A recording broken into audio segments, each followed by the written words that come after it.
That's easy. It would be the deadlift. And the reason I choose the deadlift is because it's a high compound movement, so even if all your muscles are involved in some way, shape or form, granted some muscles are working harder than others, but all your muscles are getting stimulated.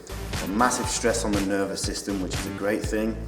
The anabolic effect, you get all these great hormones that make you healthier, stronger, perform better, leaner.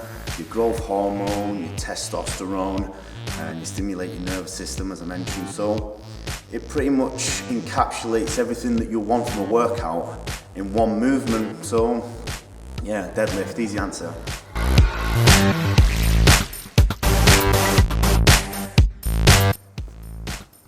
That's a little bit more tricky. Well, in my experience, I've trial and errored every diet plan, nutrition plan, so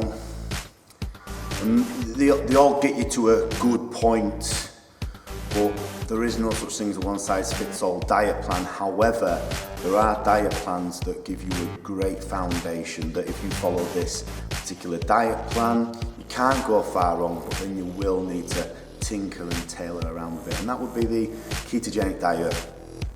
It's a diet I follow, but it's a ketogenic adapted diet, so all day long I'll be keto adapted, so I'll be producing ketones, using fat as the main primary source of fuel, and then in the evenings I will introduce my carbohydrates. This works best for me. For the general population, your Joe average, females that are going to the gym, mum at home, ketogenic diet more often than not works amazing, and having a carb refeed, a big carb meal or a carb night or something like this every week or 10 days or 2 weeks seems to work wonders with pretty much every female that I've put on that diet, and males if they want to lose body fat. So not perfect for everybody, but certainly for the majority, I think that's the best diet plan.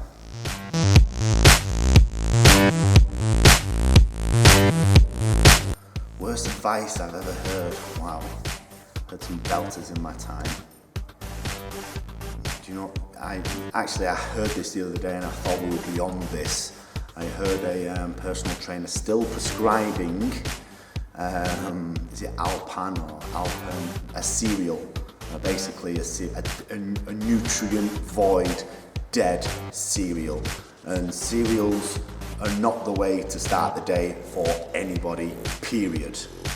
Have a black coffee, have a bulletproof coffee if you want, have some bacon and eggs, have a steak, have nuts, whatever, fat and protein for breakfast, period, okay? Even porridge is getting a little bit outdated, but some athletes do perform well and feel they perform better on having the carbohydrates in the morning, but generally, high fat protein diet in the morning, have that, certainly over some cereals, which is still being prescribed, which I just can't believe.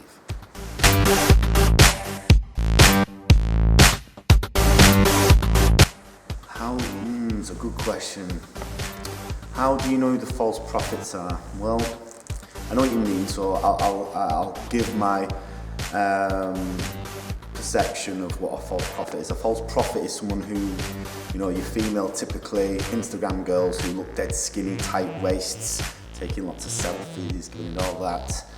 Generally, not all of them, but generally don't know jack about health and fitness. So you as a female might be overweight, aspiring to look like these, you know, skinnier girls, and they just don't know how to help you, because whatever they're eating, which could be just nothing, chances are it's just genetic. They're very slight framed already, they don't eat very much, or maybe they eat absolute crap, who knows, but whatever they're doing may not work for you. So, but then there are some, you know, the Instagram girls and boys that are out there that actually are giving good advice. So what I would say to you is it's all about their credentials.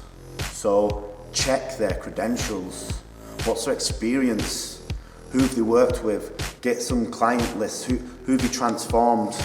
Show me who you've worked with, what's your experience, how long you've been in the industry, because even I've been in the industry a long time and I'm still today learning more and more and more. And when I first started, I thought I knew quite a lot.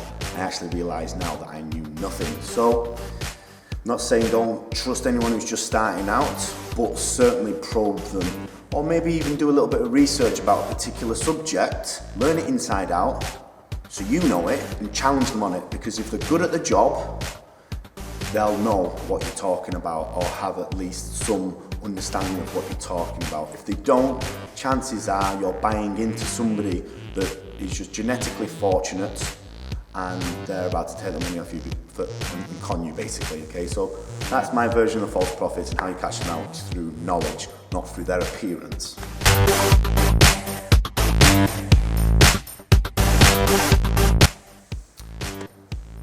Without a doubt, hands down, vitamin D3. A lot of great supplements out there, your fish oils, you know, mixing up your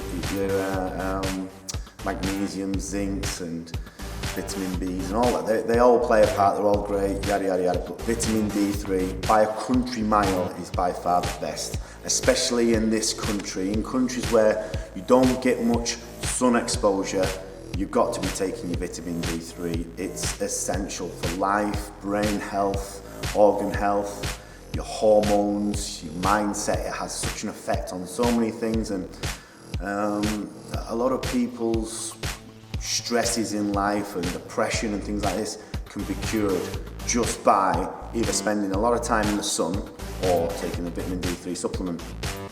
There's a reason we all want to seek out the sunshine, or why we all feel uplifted in the sunshine. It's not the actual warmth of the sun, it's that vitamin D3 that your body absorbs and produces vitamin D3. Vitamin D3 is actually a hormone, so go and look into vitamin D3 and the effects it has on us human beings, because it's phenomenal. So everybody, bar none, should be supplementing vitamin D3 unless you're living in a glorious sunshine, which in Manchester we're certainly not.